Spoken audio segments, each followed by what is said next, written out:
So this is our colony of little penguins, or little blue penguins, and they do have a very fitting name as they are in fact the world's smallest species of penguin, and they do have blue feathers.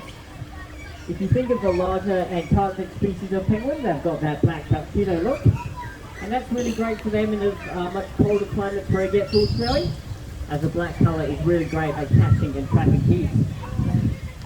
Our little guys aren't found in such cold climates, they're found off the southern coast of Australia and New Zealand, so instead they can get away with just a dark blue look.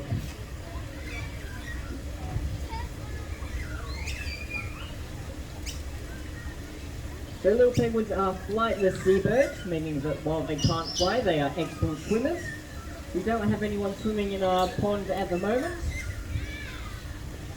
but if anyone does decide to pop in for an afternoon swim, you'll be able to notice that little penguins are able to just very casually float on top of the water, and they're able to do that due to their nice waterproof coating of feathers.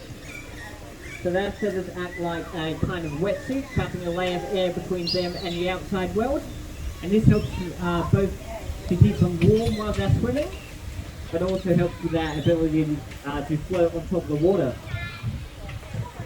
Watching a little penguin swim, you can see how they are still in fact birds, and they look like they are very much still flying through the water instead of flying through the air. And little penguins have been known to swim at speeds of up to 40 kilometers an hour with wave assistance. So if you're ever driving in a car through a 40 zone, you can look out your window and imagine one of these little guys matching your speed.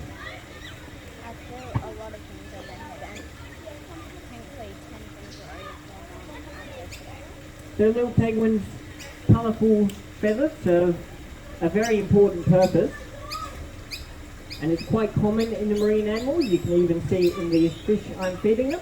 So even the fish have the darker backs and the lighter tummies just like a little penguin, and this is known as counter-shading camouflage. And how this works is that if you imagine you were a predator of a little penguin, like a shark or a seal, and you were to swim above a little penguin in the ocean, you would look down and you'd see the much darker feathers on their back there, and that would help them blend into the deeper ocean, any rocks or any seaweed that might be below them as well. And if you were a predator swimming below a little penguin, you'd look up and you'd see the much lighter tummy feathers, and that would help them blend into the top of the ocean, any sky or clouds or light reflecting off the top of the water as well. So we have 22 little penguins you might see wandering around the beach today, and they've all got different tags so we can tell who's who. So I can tell that this is Sticky Beak, the one with the light blue leg band is Gordon, the one with the pink is Soy, so we can tell who's who, we can keep track of individuals in the group. So Sticky Beak here right on the rock is a special penguin here at Adelaide Zoo. Sticky Beak is a rescue penguin. She was found out in the wild with an injury by members of the public. You might be able to notice that Sticky Beak is missing the bottom part of her beak. And so the members of the public brought her in so our vets could help nurse her back to health.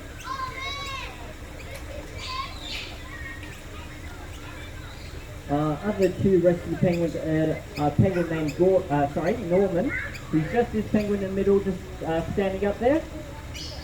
You'll be able to notice that Norman is missing one of his eyes. And our other rescue is a penguin named Dory, who is somewhere, I did see her, here she is, just by my shoe here, the one I'm feeding. And Dory came in with an injury that left her blind in her right eye.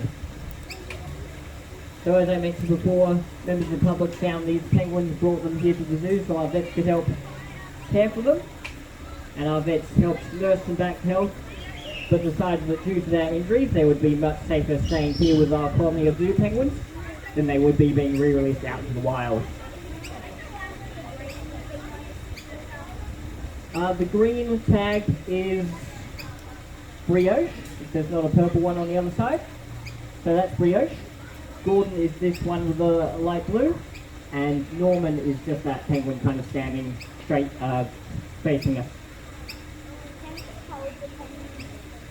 Our little penguins, they can be held. We try to avoid it though, as it's not their favourite thing to do, to be held. So we only tend to hold them when we really need to get a good look at one. So in the wild, little penguins generally live to be about 10 years old. But our oldest little penguin here at the zoo is the penguin named Gordon, who I pointed out just before with the light blue leg bands. I did see him just before. Right there. Right here. And Gordon just recently celebrated his 20th birthday. So our little penguins here can get to be quite a bit older than they would be out in the wild, as we can give them access to high quality fishy food, protection from threats and predators, and any vet care if they ever get sick. So little penguins in the wild will pretty much eat anything they can catch, from fish to squid and cuttlefish to even little crabs. They tend to stick to fish though, as that can be the easiest for them to catch. The others, like the crabs, can have their little pincers for defence.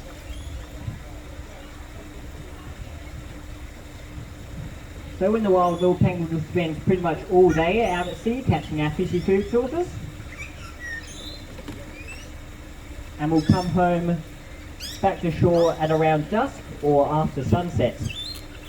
This is when humans usually see them when they're coming home from their fishing trips. And home for a little penguin could be any small enclosed space, like a burrow or a rocky outcrop, or even just a fallen tree.